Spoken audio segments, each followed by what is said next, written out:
आप सभी को सादर नमस्ते, जय श्री राम। मेरे यूट्यूब चैनल वसुधा के रंग में आप सभी का स्वागत है।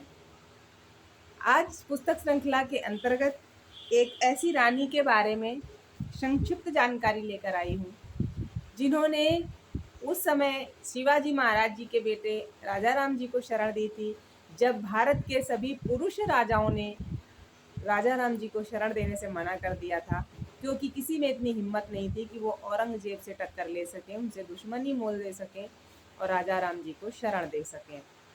ऐसी स्थिति में एक महारानी ने शरण दी थी उनको, जिनका नाम है रानी चेन्नम्मा।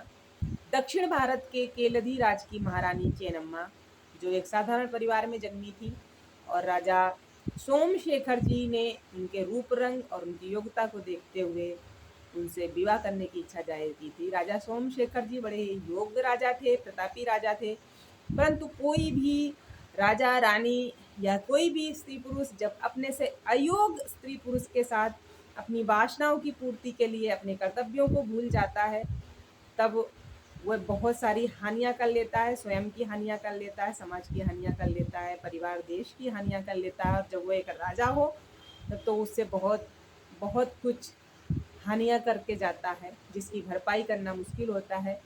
वही चीज़ हुई थी राजा सोम शेखर जी के साथ, जो एक कलावती नाम की नर्तकी के प्रेम तो नहीं कहेंगे, वासनाओं से अभिभूत होकर अपना सारा कुछ भूल गए।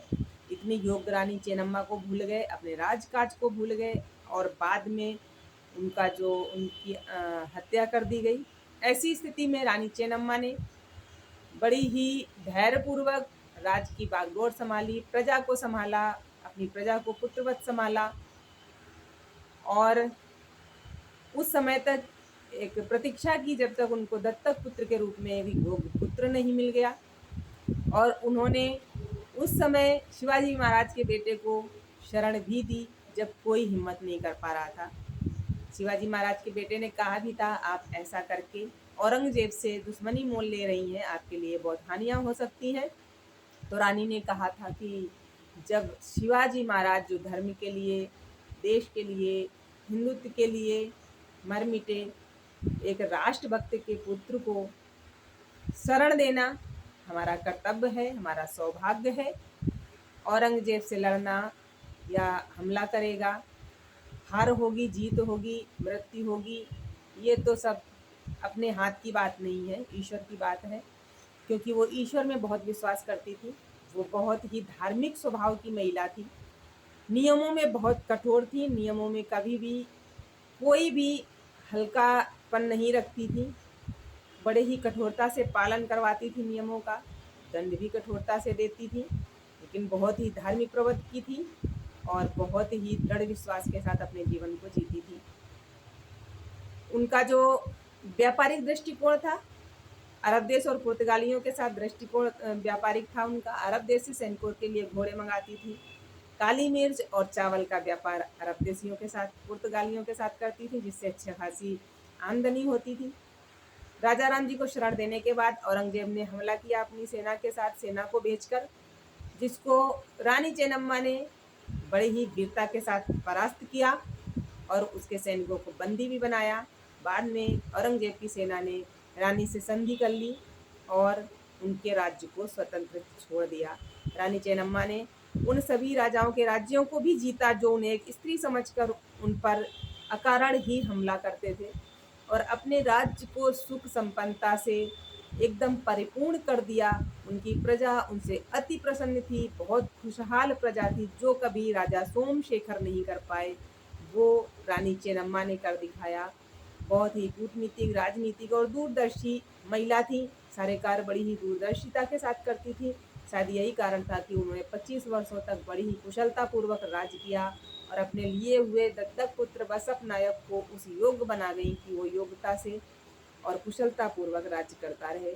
जब कोई भी स्त्री पुरुष की अनुपस्थिति में, पुरुष के अयोग्य होने पर बागडोर अपने हाथ में संभालती है, तो उस बागडोर के प्रति वो कितनी जिम्मेदारी से अपने कर्तव्यों को पूरा करती है, कितनी कुशलतापूर्वक पूरा करती है। हमारे देश की वीरांगनाओं ने सदैव ही इस बात को वो प्रमाणित किया है।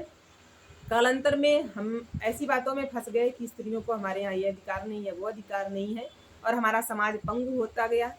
जब तक हमारे यहाँ जीजाबाई होती हैं तब शिवाजी पैदा होते हैं, जब माता कुंती होती हैं तब पांडव पैदा होते हैं, और जब लक्ष्मीबाई, रानी दुर्गावती और रानी चेन्नम्मा जैसे लोग होते हैं तो अंग्रेज मुगल भी दांतों दरे उंगली दबा लेते हैं। आज भी बहुत सारी हमारे यहाँ विदुषियाँ हैं, वीरांगनाएं हैं जो ऐसे ऐसे कार्य कर रही हैं, जो जिसमें पुरुष भी उतनी अच्छे से भूमिका नहीं निभा पाता, क्योंकि स्त्री जब कोई भी कार्य करती है बहुत ही अच्छे से करती है, जिम्मेदारी से करती है। और जब स्त्री मजबूत होगी बौद्धिक रूप से, शारीरिक रूप से, मानसिक रूप से, तभी वो एक स्वस्थ समाज को जन्म दे पाएगी, क्योंकि वो निर्मात्री है। तभी वो स्वस्थ स्त्री पुरुषों को जन्म दे पाएगी, तभी वो एक मजबूत समाज को जन्म दे पाएगी। इसलिए स्त्रियों का उचित संस्कार, शिक्षा, ये सब बहुत आवश्यक है। स्त्री का निर्माण पहले आवश्यक है, ताकि वो इस देश में पुनः स्वस्थ समाज का निर्माण कर सके, स्वस्थ इतिहास का निर्माण कर सके। और इसके लिए हमें अपना इतिहास जानना आवश्यक है, अपनी संस्कृति को जानना आवश्यक है। अपनी संस्कृति को जानें, अपने इतिहास को पढ़ें और उसको अपने जीवन में धारण करें, और एक सुंदर, सुखद और स्वस्थ जीवन जिएं, और स्वस्थ आने वाली पीढ़ी का निर्माण करें। इन्हीं शुभकामनाओं के साथ आप लोगों को पुनः सादर नमस्ते। जय श्री राम।